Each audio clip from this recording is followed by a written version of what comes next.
तो बच्चों, जो छठवां प्रकरण है 10वीं के भूगोल का, जनसंख्या, उस प्रकरण के पेज नंबर 40 पर कुछ ग्राफ्स दिए हुए हैं, कुछ आकृतियाँ दी हुई हैं।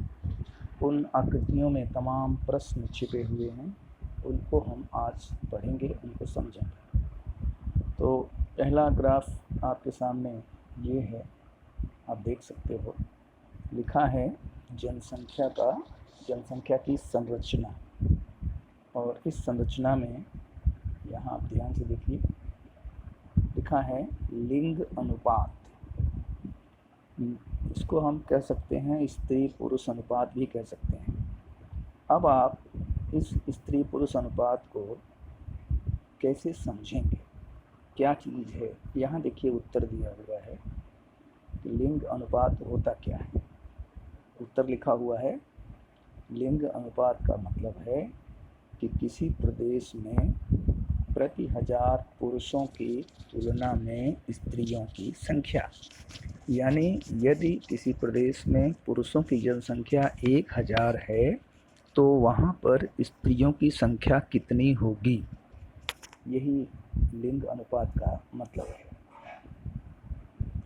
यहाँ देखिए लिंग अनुपात को दर्शाया गया, ये ब्राज़ील देश का ग्राफ है और नीचे लिंग अनुपात भारत का। अब इस ग्राफ में देखिए दो तत्व स्पष्ट दिए गए हैं।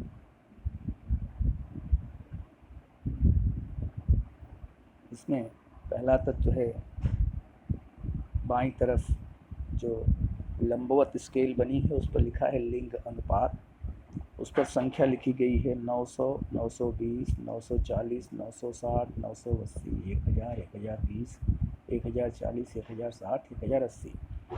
मतलब यहाँ और इधर नीचे की तरफ लिखा गया वर्ष 1961, 1971, 1981, 1991, 2001, 2011, यानी किस वर्ष में स्त्रियों की संख्या कितनी थी, 1000 पुरुषों पर स्त्रियों की संख्या कितनी थी।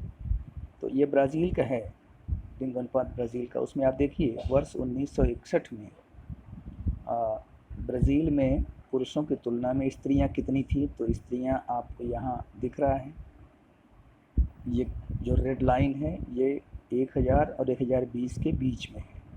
तो लगभग कितना होगा, यानी 1010 समझिए।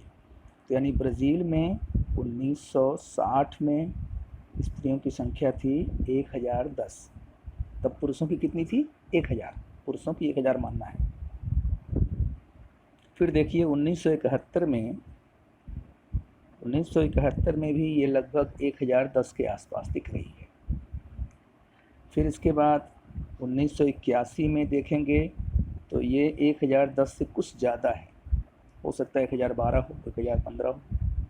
फिर 1991 में भी बढ़ी हुई, यानी 1020 के आसपास पहुँची है।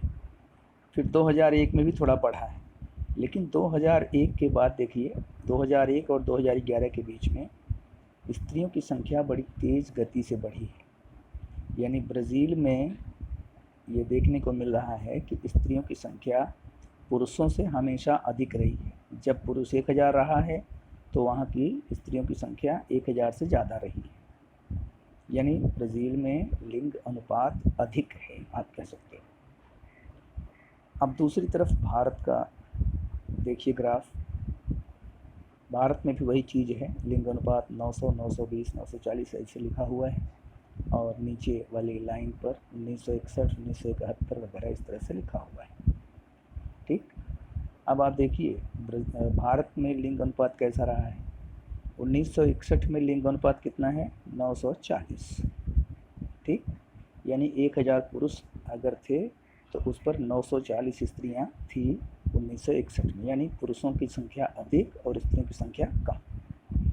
फिर 1971 में देखिए ये और कम हो गया है, यानी 940 से घट करके ये लगभग 930 रह गया है, यानी 1000 पुरुषों पर 930 स्त्रियां ही थी 1971 में। फिर 1981 में ये थोड़ा सा बढ़ा है, तो जहाँ 930 थी वो लगभग 935 हुई है। फिर 1991 में देखिए और घट गया है, स्त्रियों की संख्या घट गई है, पुरुषों की तुलना में कम हुई है, या शायद 920 रही। लेकिन 1991 से 2001 के बीच में देखिए स्त्रियों की संख्या धीरे धीरे बढ़ रही है, और फिर 2001 के बाद 2011 तक स्त्रियों की संख्या धीरे धीरे बढ़ रही है, यानी लिंग अनुपात धीरे धीरे बढ़ रहा है। लेकिन अभी भी वो ब्राज़ील की तुलना में कम ही है, क्योंकि ब्राज़ील में 2001 में आप देखोगे तो लिंग अनुपात बहुत ऊंचाई पर है। कुल मिलाकर हम ये कह सकते हैं कि ब्राज़ील में स्त्री पुरुष अनुपात या लिंग अनुपात अधिक है और भारत में लिंग अनुपात कम है। भारत में पुरुषों की तुलना में स्त्रियों की संख्या कम है और ब्राज़ील में पुरुषों की तुलना में स्त्रियों की संख्या अधिक है, पुरुषों से अधिक है। तो ये इस पूरे ग्राफ का तात्पर्य हुआ, उसका मतलब हुआ। ये जो नीचे वर्ष दिखाया गया है 1961 से 1971, कितने साल का गैप है इसमें? 10 वर्ष का। इस 10 साल के गैप को कहते हैं दशक, यानी 1961 का दशक, 1971 का दशक, 1981 का दशक, इस तरह से इन 10 वर्षों को कहते हैं दशक। अब नीचे कुछ विशेषताएं बताई गई हैं, आप इसको पढ़ेंगे और ऊपर के ग्राफ को देखेंगे तो आपको बातें समझ में आ जाएंगी। ये तो रहा आज का हमारा पहला वीडियो, जिसमें हमने लिंग अनुपात को देखा।